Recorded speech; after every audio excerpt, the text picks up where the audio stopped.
Good morning. Good morning. Good. Here we go. Let's begin the day on the right foot with charity. With charity, here is, first of all, let's praise the creator of the universe. Thank you, God, for creating us and for keeping us alive. And Shechianu v'kiyamanu, you kept us alive and you create us. That we are right here in this time, we're alive. God is creating us in the whole world. We can't thank you enough, but we don't. God doesn't want us to do that much. Just give charity. So here we have charity. Here's charity, and here is the charity box. Charity saves from all bad things, even the worst things, and charity brings the good things, all the best things. Charity brings the geula, and it saves from death. Geula is the opposite of death. Here we go. Good. Okay. Let me put on a hat. Should I put on a hat? Oh, let's first of all, we're recording. Good. All right. We learned in the last 4 days of this, the previous 4 days of this week, about what the flood is today and a, how good a thing the flood was. And the reason it had such disastrous effects was because God had no choice. The flood was only to remove the rotten parts of humanity. And it's like you buy a watermelon or something, and there's one little patch you see on the outside of it's sort of rotten. So you cut it away, and then you look inside, you see, oh, there's a little more and a little bit more. All of mankind, it says, Yishchit kol basar darko. In other words, all flesh had uh,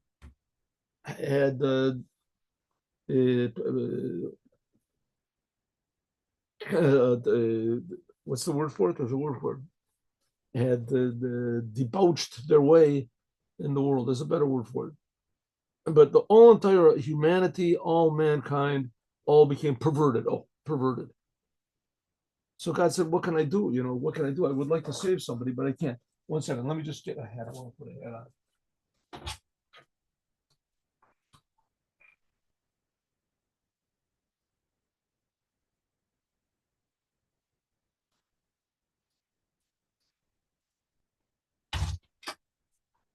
There's nobody left to save. So no one made an ark and said anyone who wants to come in can come in, and no one wanted to come in. Because nobody believed, said God's going to make a flood, and everybody said, "Who's God? What are you talking about?" So nobody came in.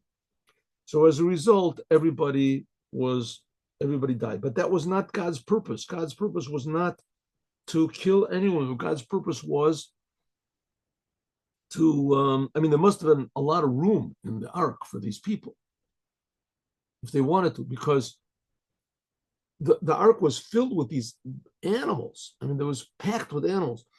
Each animal, how many animals were brought in? All of the animals that were permissible for the holy temple, I guess, or maybe just all the animals that were permissible also. There's like deer and chickens and antelopes, those things you can't bring to the holy temple, but they're kosher. You can eat them. Some people say giraffes are kosher.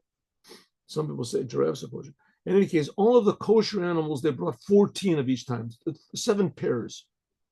And all of the not kosher animals, and they brought 2 pairs, 4 of each time. There's a lot of types of animals. There's a lot of lizards and buffaloes, not buffaloes, I'm sorry. And buffaloes are kosher animals, I guess. Kosher animals. That they brought 14 of them. And not kosher animals, they brought 4 of each, two pairs of each animal. So it means 2 lions, 2 tigers, 2 hippopotamuses, 2 pairs, 4 hippopotamuses. The place was like packed with all these animals. Okay, they got along. But there was a lot of room. How many people were there? So it says just Noah and his wife and his 3 sons and their wives. There's not too many people. So if people wanted to come into the ark, there was certainly a lot of room for them to come in. And who would want to live in, with all these animals on the next floor, on the second floor? But it's better than drowning, that's for sure, right? And nevertheless, nobody wanted to come in. So it comes to show that mankind had become decadent. They'd become all twisted, and people just didn't want to live anymore. The whole world became woke, anti-life movement. They didn't care about anything. They just wanted to have a good time, all the world. So the whole thing, the whole entire world became destroyed. The whole entire world. What could be good about that? So the Rebbe says, what's good about that is that God's intention was not to kill anybody. God's intention was that everyone should come into the ark, and that just like the animals calmed down in the ark, they didn't kill each other for one full year, and they didn't eat each other. The same thing is people would have calmed down. They would have gone to the ark. They would have calmed down. And they would have they realized that there's a God, and that if you do what God wants, then you'll be successful, and etc. But they didn't realize. Okay, so but nowadays we also have the flood, and the flood is problems of the world, especially problems of making a livelihood. You can't just sit in your house and eat air, eat godliness or pray and open up your mouth, go outside your house, open up your mouth, and food's going to come in. Like in the desert, the desert, there was such a thing, right? The Jews were in the desert 40 years. They ate manna. Man came from heaven.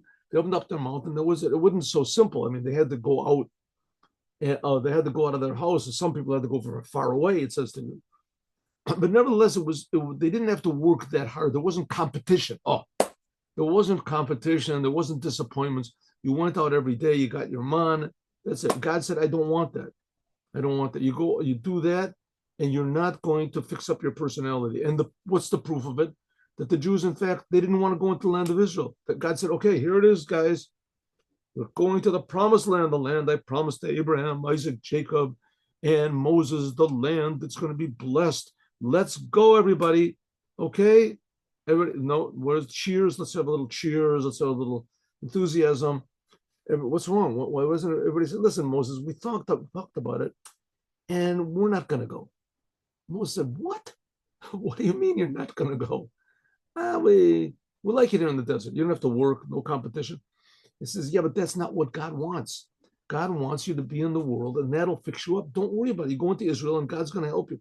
Whatever the story was, it's a long, beautiful story, but it's a tragic story that the Jews refused to enter the land of Israel because they didn't want the troubles, the troubles. They didn't want the troubles and the frustrations and the difficulties and the tension. What's going to be? Is it going to work out? Is it not going to work out? And Moses tried to tell them that, listen, this is for your good, and don't worry about it. God's going to take care of the rain and everything like that. But that's the reason we're in the world, is to fix up the world. And that's what we finished learning up to now. That therefore these turbulent waters that there are in the world are really a good thing, because that's why we're here. We're here to calm the world down, the whole world, and make this world a perfect place. We're not here to go to heaven. And even more, we said in the end that if a person gets the highest levels of heaven and realizes the secrets of all of the commandments, and it's still nothing compared to actually doing a physical commandment in this world. That's the ark. That's the teva. Teva's the words of Torah and Tefillah. Nothing like, but all this, the highest spiritual levels that all the other religions promise, whatever what it is, are nothing. I mean, they also don't come across with their promises, but at least they're even their goal, even if they do come across, right? All the other religions and philosophies or whatever it is, that the highest levels of heaven you could possibly reach are nothing compared to being in this physical world, meeting with the difficulties of this world, and especially doing the commandments that God gave. That's the big thing, the commandments. Huh? That's what we learned. Okay. Now, let's change the subject a little bit to something which is, in a way, even more disturbing. More disturbing. It says that after the flood, was it about 400 years after the flood, something like that? Yeah, the flood, let's get this thing straight over here. The flood was 1,650 something years after the world was created. The flood, 1,600 years after the world was created. It's a long time. 1,600 years after the world was created was the flood. And the Tower of the flood, and the Tower of Babel, Migdal Bavel, was 300, something like 350 years after that. Huh?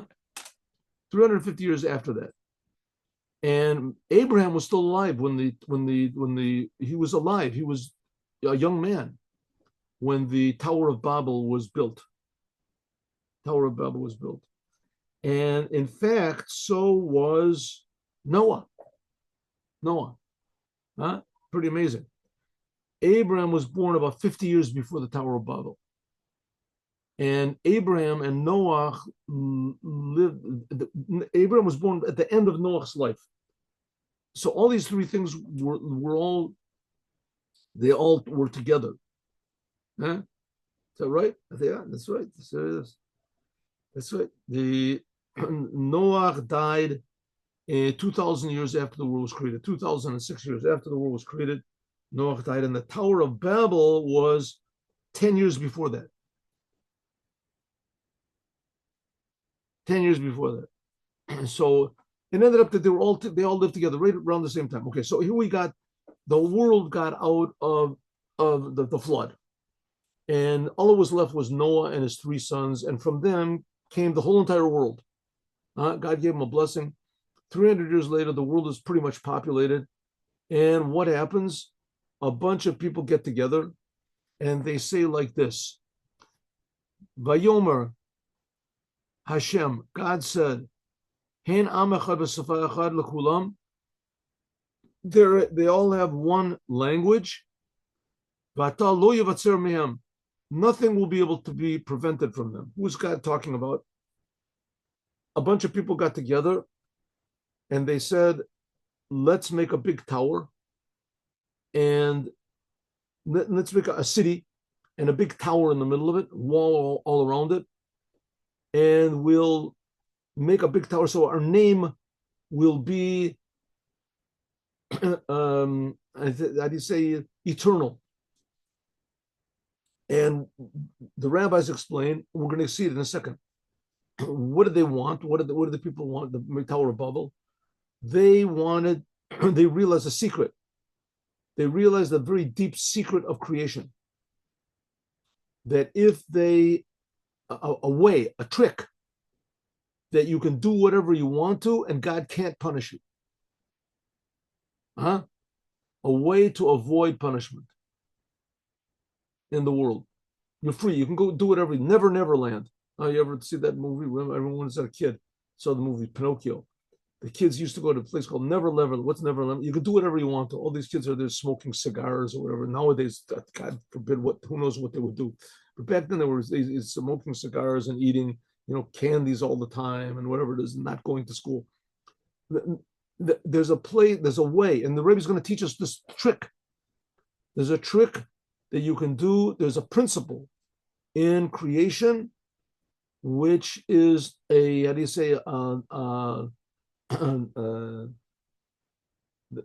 in Portland. They did a thing like this in Portland. What was it called? A neutral zone or something like that, where the police can't come. A neutral zone where the police can't come, right? These woke guys in America, so they decided they want to make the whole world. There's not going to be any police, defund the police. Why? Because the whole problem with the world is the police, right? There's the police. Why is there crime? Because the police come and say it's a crime. But if there's no police, then there's no crime. Anyway, that's what they figured. That's what they're going to do. Okay, so Portland, the thing in Portland, it was a terrible destruction. I mean, people got killed and everything. But if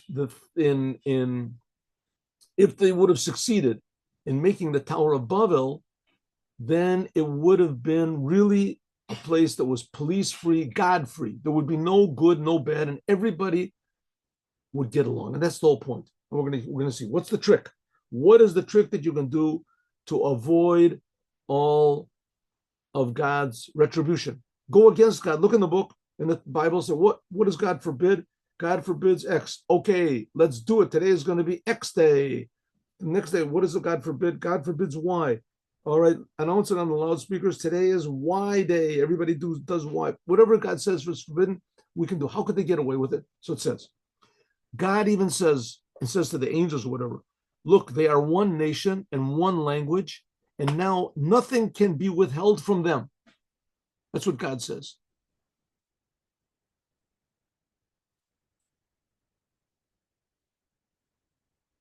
Yeah, yeah.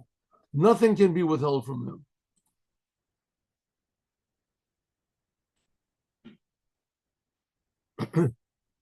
Ata now, at first glance, says the Rebbe, this doesn't make any sense. Tamua, this is a big wonder. How can it be that people could do whatever they want against what God says? How can that be?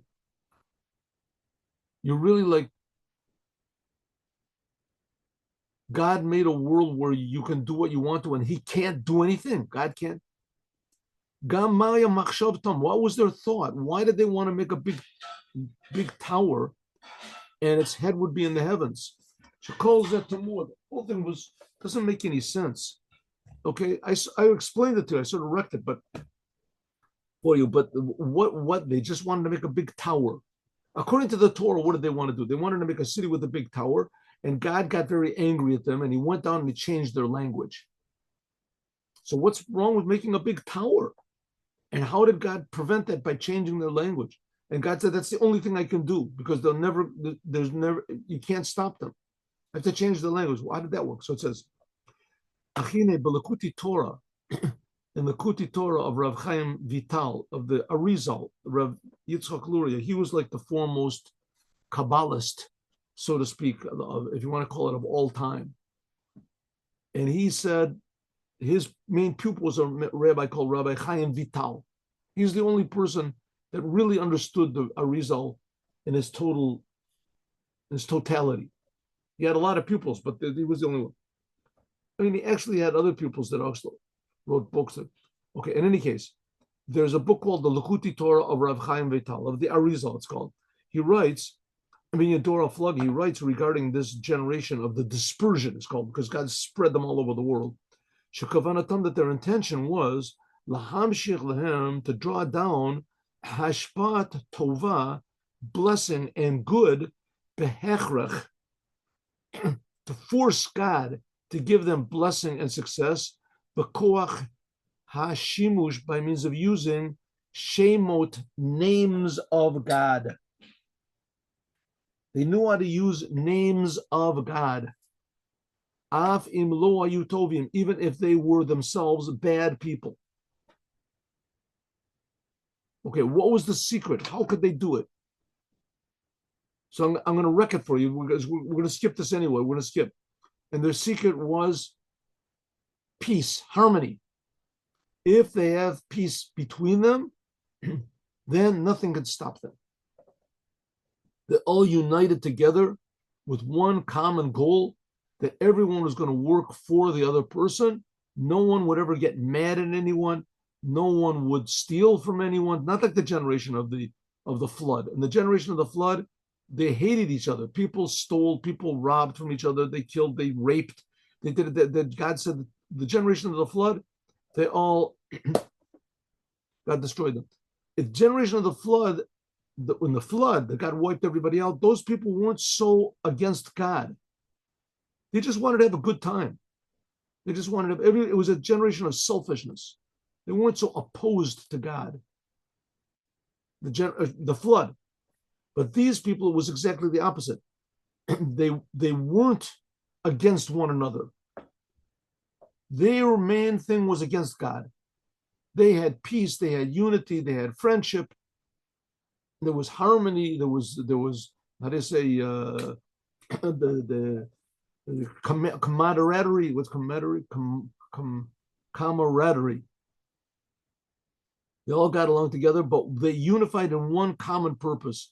We're going to do what we want. We're going against God. You can eat what you want, your own personal pleasures, whatever you want to do, you can do. And we're going to have money. We're going to be successful.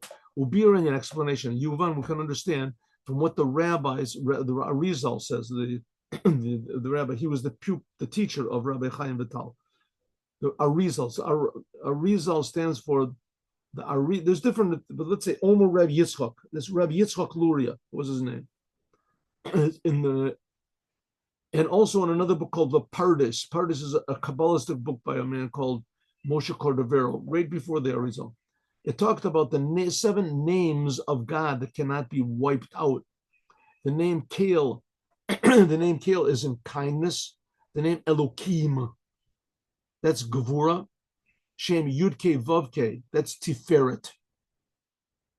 Okay, so there's a lot of different names of God. And each name represents a different aspect of God's personality. God has a personality. And we're going to discuss this a little bit, not that much, but we're going to discuss it. God's personality is, excuse me, the secret of God's unity. Because we see we have a world that we're sure of. Here we got a world. And God creates the world all the time. That we're not so sure of. But the fact is that he does. And so a normal person can ask a question, how does God do it? How does God create the world all the time, constantly? So we're not finished.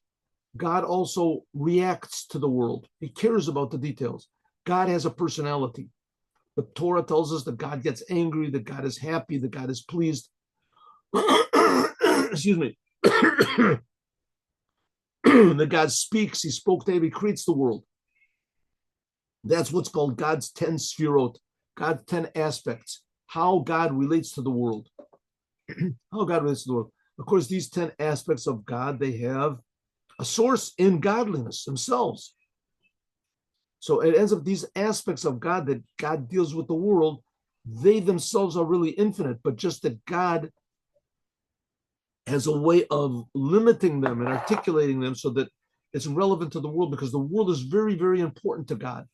Okay, so that's this idea of the 10 sfirot. It says in Kabbalah, in Judaism, it says that the 10 sfirot, that's the secret of faith. If you don't believe that God has 10 sfirot, then you're going to be lacking in faith in God. Faith in God. Essentially, what it means, the 10 sfirot, is that God cares about us and God answers our prayers. God is like a human being. You talk to him, he answers you. On the other hand, we know that God is certainly not a human being, and that's blasphemy to say that God is a form or a shape or something like that. So how do you reconcile the two of them? That's faith. That's faith. We have faith that God is totally above even the spiritual. He creates the spiritual. But on the other hand, that God is tremendously involved in the physical, cares about us. So it says that's in God's sfirot, there is what's called kindness, chesed, there's severity, and there's tiferet. Tiferet is beauty, balance. And explains that there's what's called lights and vessels of these sfirot, of these spheres of God. Just like a person has a body and a soul, also the same thing is God has, so to speak, a body and a soul. The body are these different sfirot, these different aspects of God's personality, but the soul is the same. The soul is the pure godliness. So it says there's the 10 different vessels. Kindness, how God, the vessels is the outside, right? There's like a person has a body. You don't see the person's soul. See how the person's body, how it's activated by the soul. This is the same thing with God. We see how God relates to us. That's, by the way, the whole idea. If a person really doesn't have any concept of this 10 sfirot, then that comes to idolatry. That comes to idolatry. Or conversely, it comes to atheism, a weird, bizarre atheism like Spinoza and these people, right? They believe that there's God, but God doesn't care. God isn't involved in the world.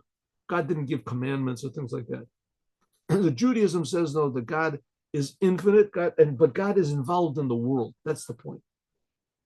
God is involved in the world. And say that God's not involved in the world, God doesn't care about the world, either that brings you to idolatry, or it brings you to a sort of a form of atheism, where you say that God just doesn't care. God exists, but he's not involved in anything. Doesn't care about anything. Or you know, nothing to believe in God. No reason to believe in God. What do you believe in? So the fact of the matter is, we do believe in God, that God is the creator. On the other hand, we believe that God cares about the world. God is above the world and in the world. It says that aspect of how God interacts with the world, that's called God's sfirot. The outer part of those sfirot are what we see, chesed, gevurah, tiferet. The life inside of it of these sfirot, the life inside of it, like everybody has a soul. So not, unlike people, everybody's soul is different. Everybody's soul is a little bit different, personality-wise, right? The essence of a soul, a person's soul, is not different. If you think about it, it's forbidden to kill people. It's forbidden to kill people. Technically, according to the Torah, even if a person is in a coma, and you can't kill that person. There's ways it says you can how do you say, let the person die on his own. You cannot aid his. It's a big problem in Judaism, right? A person who's on a respirator that's keeping him alive. Are you allowed to turn it off or not? Big question. It's a big question because everybody's life is the same. Life is same. Life is precious. Life is precious. All right, there's times when you're allowed, there's death penalties in Judaism. If a person comes to kill you, you can kill him first. You're allowed to make battles and war. You're allowed, okay, that's why the Torah is here to explain this one. But essentially, unlike the sphirot of God, all the sphirot are different, but the light inside is the same. It says the different vessels, that's chesed, gevurah, tiferet, but the light inside is tiferet. Shem Havaya, the name of God, of the Yud Kei Vav Kei, the main name of God. All these different names are different aspects of God, but the main name of God, Yud Kei Vav Kei, that's in Tiferet. Tiferet is balance, beauty. What does it mean? That the vessels of Chesed, Gevurah, Tiferet, of these aspects of God, of love and the power, Gevurah is power, and balance, the vessels, that's the vessel, because the ore, but the light inside is different, but the light inside of each one of them, the soul of all of these different sphirot, it all comes from the name of Yud Kei Vav Kei. Only the vessels are different. Chesed is the name El, Gevurah is the name Elokim, but Tiferet, that's the light which is in the vessels. That's the soul of the vessels.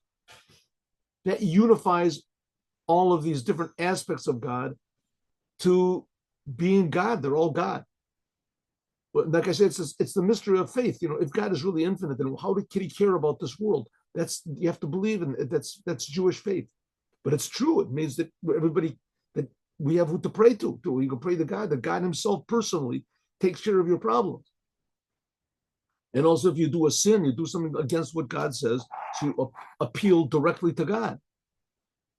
Or but Tiferet, afilu kelim, and Tiferet, even the vessels, Tiferet. The vessel is Yud Kei Vav Kei and Tiferet, but also the light inside of it is Yud Kei Vav Kei. Now, what is Yud Kei? What is Tiferet? Tiferet is harmony. Tiferet is beauty.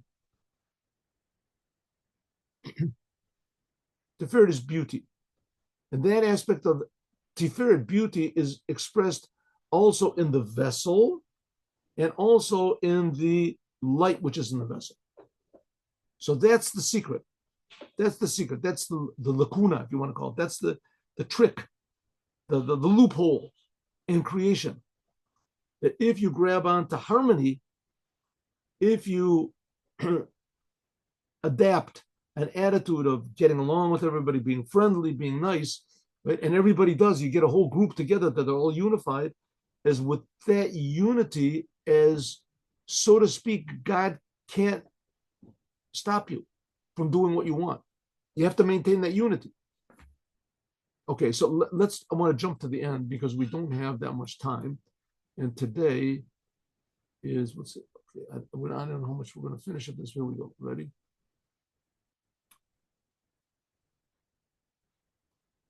It's a very beautiful mimer. I had a choice either to do the first one or this last one, because there's a lot of Kabbalistic ideas that are here. Okay, now we can understand the idea of, that Tiferet, this idea of God's harmony, is that the vessel also comes from the name Yud Kei Vav Kei, which is not the other case of the other 9 sphirot of God, that there's difference between the external and the internal. The main thing of harmony and unity that's made in the world, and it comes by means of the middle pillar, which is called Tiferet, balance. That's the aspect of Jacob. It says that Abraham made the love of God available to the world, but from Abraham came Yishmael, something not good. From Yitzchak, he brought God's power and severity, if you want to call it, his power and life into the world. Yitzchak, but from him also came something bad. It was Esav. But Yaakov, it says his bed was complete. Shleimodab, he was the completion of the fathers. It says he was the one that brought Torah into the world. He joined together all the opposites of Abraham and Yitzchak, chesed, love, and power. And therefore, Yaakov, Jacob, himshich bekinit, he could draw down this level of akudim, nekudim, beberudim. We skipped that. We didn't learn that. But these are three different aspects of the arrangement of God's sfirot in the world. Akudim is like their essence. Nekudim, it says that's the world of tohu. And berudim, that's this how God creates the world from atzilut down and below. But Yaakov could unite all of them. He drew down this aspect of akudim. That's the essence of the sfirot, the essence of godliness. Before it's divided, he brought that down also into the lower worlds, even to brooding, into this physical world. That's what's called the name Ma. The name of Ma, it's the numerical value of God's name, Yud Kei Vav Kei, when it's filled up with different letters, it's 45. It says that's the idea of surrender and unity, harmony. Jacob, that's truth. Emet. Why? Because he could join all opposites together, that everyone, that the opposing aspects of God, he could join them all together. So it says that's what we call God. We say that God is Hagadol v'Hagibor, that God is great, which means infinitely kind, Gibor, which is infinitely powerful. This is what's Chesed and Gevor. These are the two aspects. But Hanorah, this third aspect, when we praise God in the Shemon Esrei prayer, we say that God is Gadol Gibor Vanora, that God is infinitely kind, he's infinitely strict and powerful, and he's also awesome. What does it mean that he's awesome? Awesome means that's Tiferet, beautiful. Harmony. He includes all opposites. And in this Vav, Vehanora, there's an addition of the letter Vav.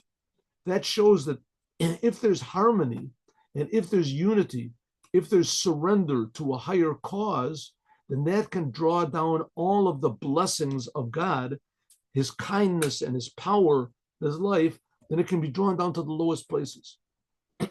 That's by means of what's called the name Ma. Ma is the numerical value of 45, which is also the numerical value of man. That's the purpose of man. It says that Jacob, he was the one that fixed up the sin of Abraham, of Adam. He was truly Adam. He was Adam, and Adam is the numerical value of 45. That's why Jacob said, "Man norah makom hazeh." When Jacob came to where there was going to be the ladder, Jacob's ladder. Before there was the ladder, he said, "How awesome is this place?" Why? That's in the vessel of Tiferet, of beauty, shines also the name of God, which is also the light of godliness, shines also in this aspect of unification, peace, beauty. When there's peace and there's beauty, there's harmony, as therefore anything goes if you can just maintain harmony. The Torah is also called the Torah of Yud Kei Vav Kei. The Torah is written all kol nativotei shalom. The whole purpose of the Torah is to bring peace into the world, to unify all opposites. God makes a world, and in the world, by nature, everything has to have an opposite in the world. Everything in the world has an opposite to it, right? That's the whole idea, is the yin, the yang, all these that were revealed in the Oriental philosophies and this. There has to be an opposite to everything in the world. But God is unity. And the job of the Jewish people is to make unity in the world. How do we do that? So if you look at the world and you say everything in this world is a creation of God, it's all part of the one big, huge plan, then that makes peace in the world. The world is, you see that everything is necessary for the whole picture. So therefore there's harmony. As like it says, as yachzik b'mozeh yaseh shalom li. Peace in the upper heavens and peace also in the lower worlds. This is by means of what's called bittul. Bittul means surrendering your egotism, not being selfish for yourself, not being stubborn for yourself. That's the whole foundation of the whole entire Torah. That we surrender ourselves, bittul yesh la'ayin, that we surrender ourselves to the Creator. Now, a person's self is more powerful than we can possibly, you can imagine, to the degree that the first of the 10 commandments is, I am God that took you out of Egypt. In other words, this fact that there is Egypt is so powerful and so real that God considered it to be a big accomplishment that he took us out of Egypt, because God also creates this egotism and selfishness, and he wants it to be an integral part of the world. He wants everything to be different in the world. Everything has to have its own identity, its own, its own boundaries. So everything has to be separate in the world. And the job of the Jewish people is supposed to unify it. That's the trick of the Torah. Unification, peace.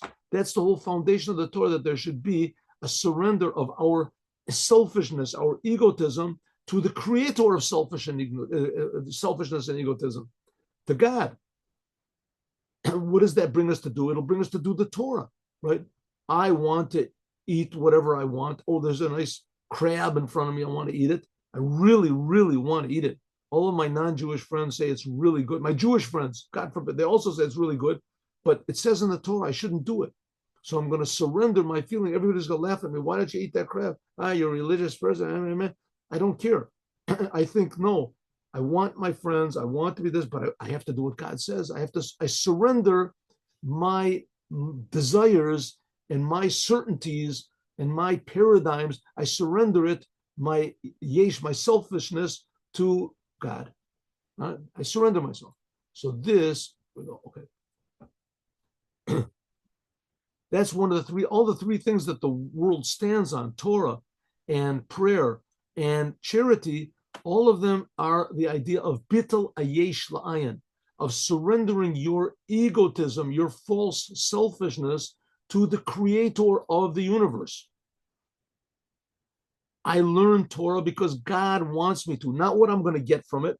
I pray to God because God wants me to. I'm reporting to God what has to be fixed up in the world, and that God will fix up the world. I'm giving charity. I'm not thinking about myself. I'm doing what God wants. What the world needs me.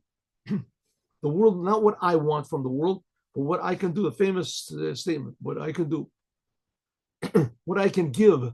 That's the idea of charity. That's the whole idea of the Torah, is bittul yesh la'ayin. And by means of this, there can be unification. The only way that there can be true surrender to God in this world is through the Torah. If not, all of the other religions in the world, even the ones that claim to go according to the Torah, but of course they certainly don't, is based on self. All of them are based on selfishness. I'm going to go to heaven. I'll do this so I can go to heaven. I want to go to heaven. I don't want to burn hell. I.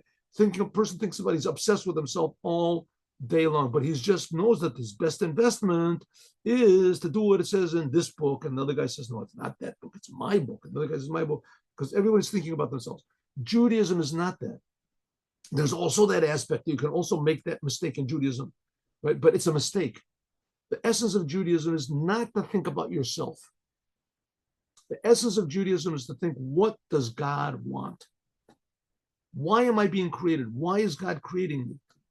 Right? I have to repay God for all He's creating me. In a Dora Flaga, the generation of the dispersion that made the Tower of Babel, Omer, they said, Nasa lanu shem. Let's make a name for ourselves. What does it mean?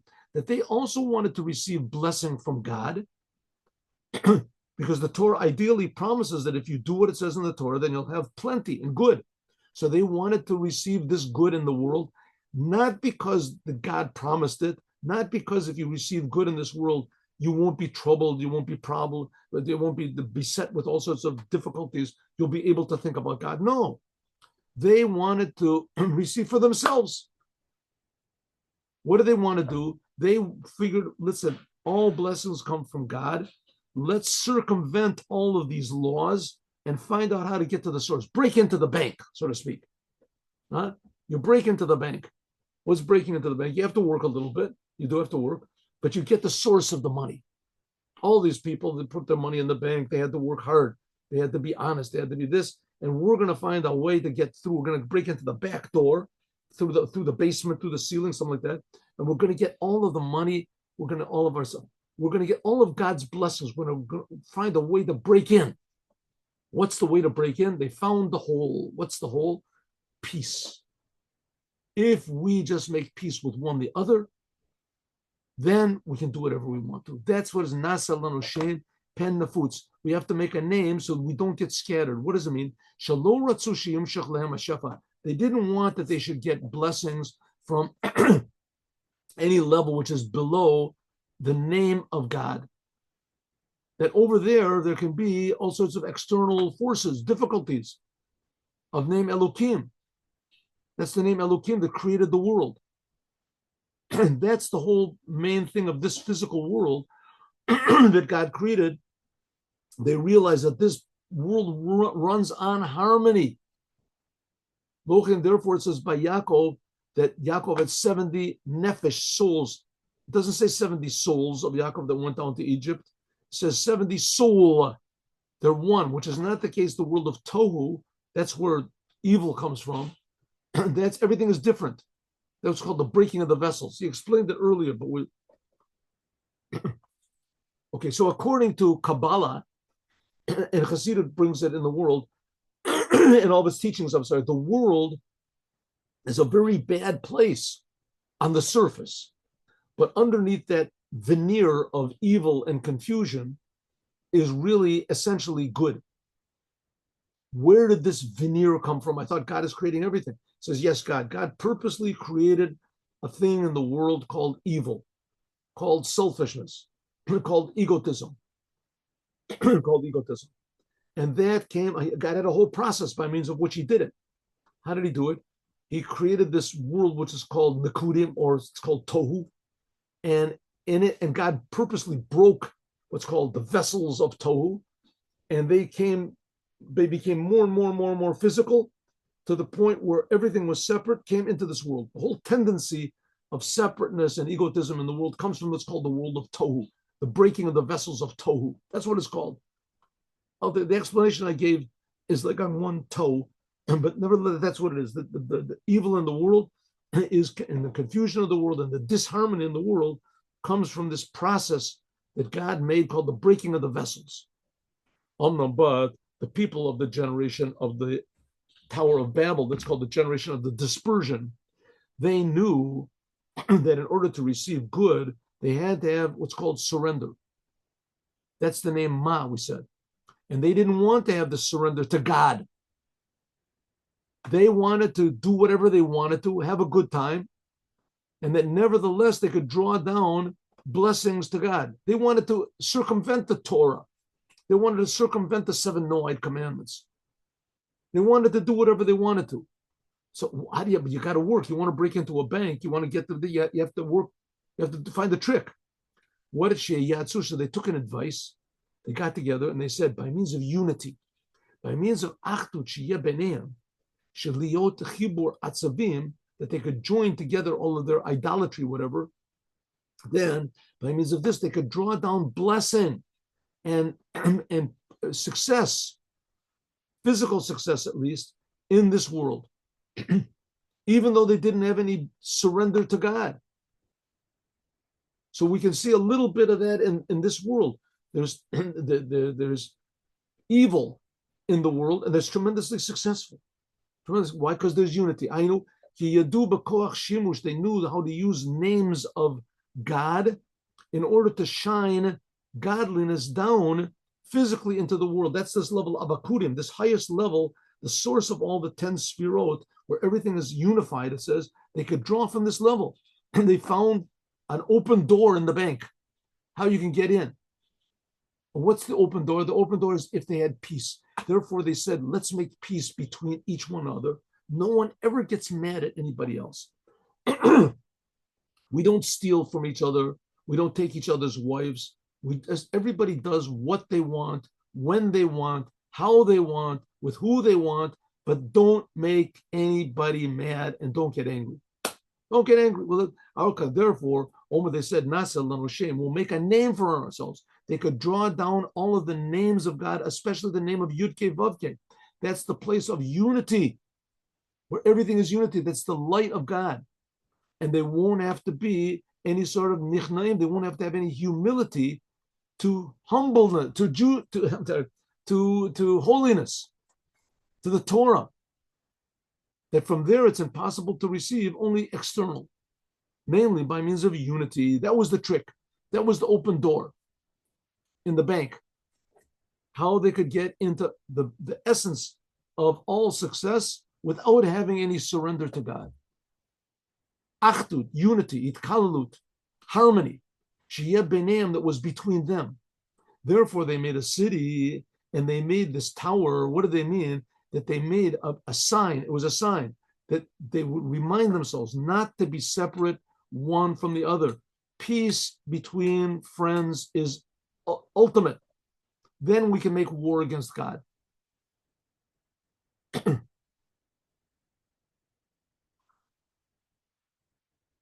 So that they wouldn't be separate one from the other. Because a person, let's say, was a shepherd that's out in the fields, so they're all separated from one place to another. But people live in a city, so the city unifies them.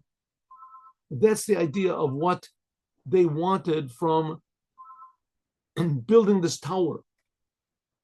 Also spiritually, that's the idea of the inyan ha'ir v'migdal haya l'to'elet v'chibur v'yichud. So they could see from far away, oh, that's my home. That's who I am, to remind themselves. That's why God said they're like one nation with one language, all of them, and nothing can be withheld from them. Whatever they want, they can do. What does it mean? God said himself, I can't stop them. Because really, by means of this unification there is between them, is drawn down from a tremendously high place. That's what it says, Chibur Atzabim Ephraim. It says that the Ephraim was the Jewish people did the same thing. When there was the 10 tribes, in the history of Judaism, there was a very tragic thing that happened when King Solomon died. So his son was not such a good king, and the people really didn't like him. And in fact, he was not a good leader. And so God gave permission to a person called Yerovam ben Nevat that he could divide the kingdom. So he divided the kingdom. He took 10 tribes. That was the northern part of Israel. And they made their own kingdom. That was called Yisrael. And the lower part was called Yehuda. This is in the time of the first temple. The first temple was in the area of the 2 tribes down. Anyway, Ephraim, that's a nickname for the 10 tribes, because the leader, which was Yerovam ben Nevat, came from the tribe of Ephraim.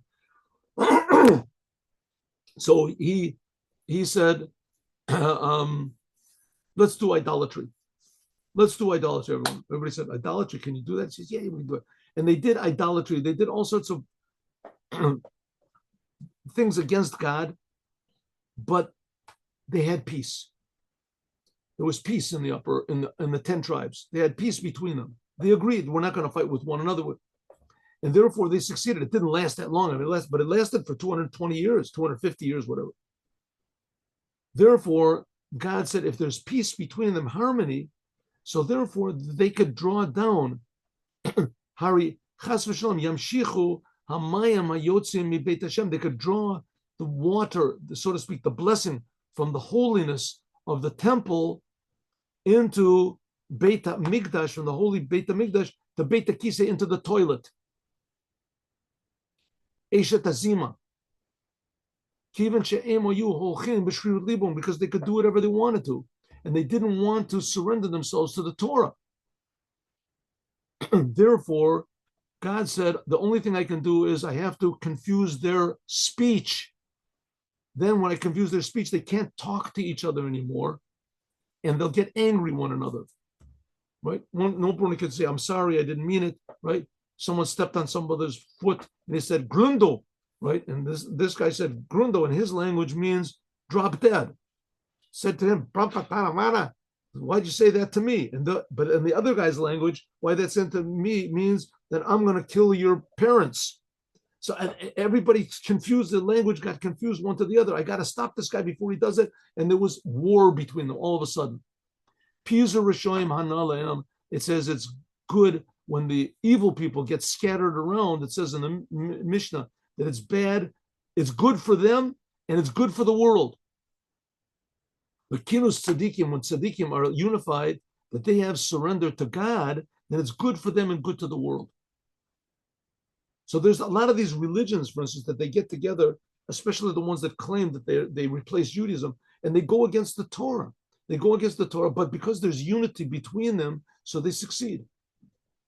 It says the Rebbe gave us a trick. You want to do sins, you want to succeed, make a group of people and make unity between them. Unity, peace, right? You're all fighting for a common goal to go to heaven, whatever it is, and there's peace between them. That assures you that you can go against the Torah, you can do whatever you want to.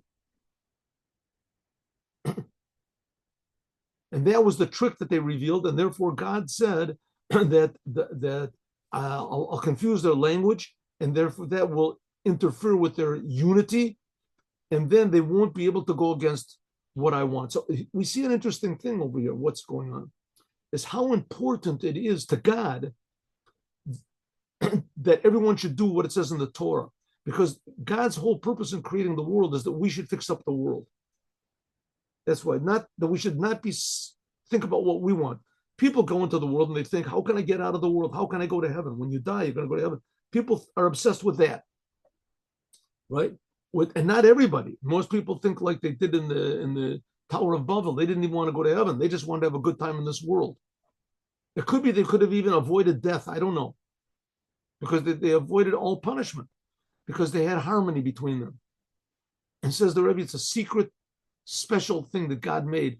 The world depends on harmony. The world depends on all these scientists that say the world is going to end. There's going to be global warming. There's going to be global freezing. We're getting further from the sun. The sun's going to run out. It's not so. It's not so. They're only looking at one half of the picture. The one half of the picture. It's getting too hot. It's getting too cold. It's getting to this. Right? But the fact is that the world is going to be eternal. This physical world will be here forever. That's what happened when God made the rainbow. The world, this physical world is going to be here forever. When God made the rainbow, he said, that's it. The world will never be destroyed again. Mankind will never be destroyed again. Never be destroyed again.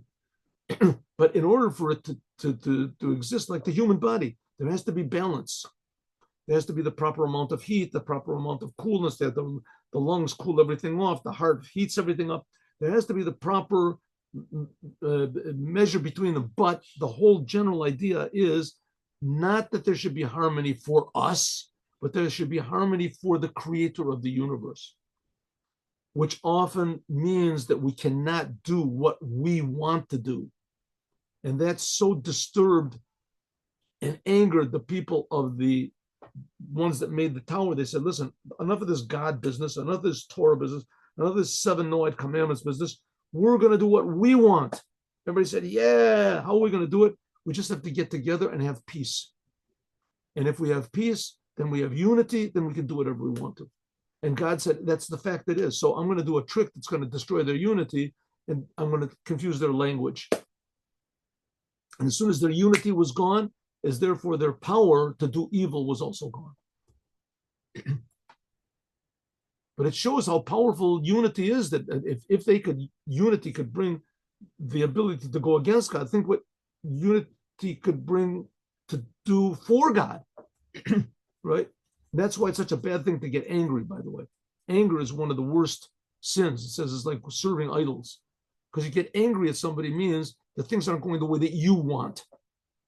And you become selfish and you forget about God. When you think that everything that's happening is what God wants, is then you don't get so angry. I mean, it's very difficult to maintain this, but at least we have the proper goal. Some people, it's not hard at all, but okay. Ideally, a person that's really devoted to the Creator, as he's always proactive. And even if he's in the worst situation possible, right? He's always trying to think positively, do positively, help somebody do something good, even at the last moment of our lives. To be surrendered to the Creator, that's the whole purpose of the Torah. That's the whole achievement of the Torah, to bring the unity of God into the dispersion of this physical world. Okay, now let's do the recording. Oh no, here we go.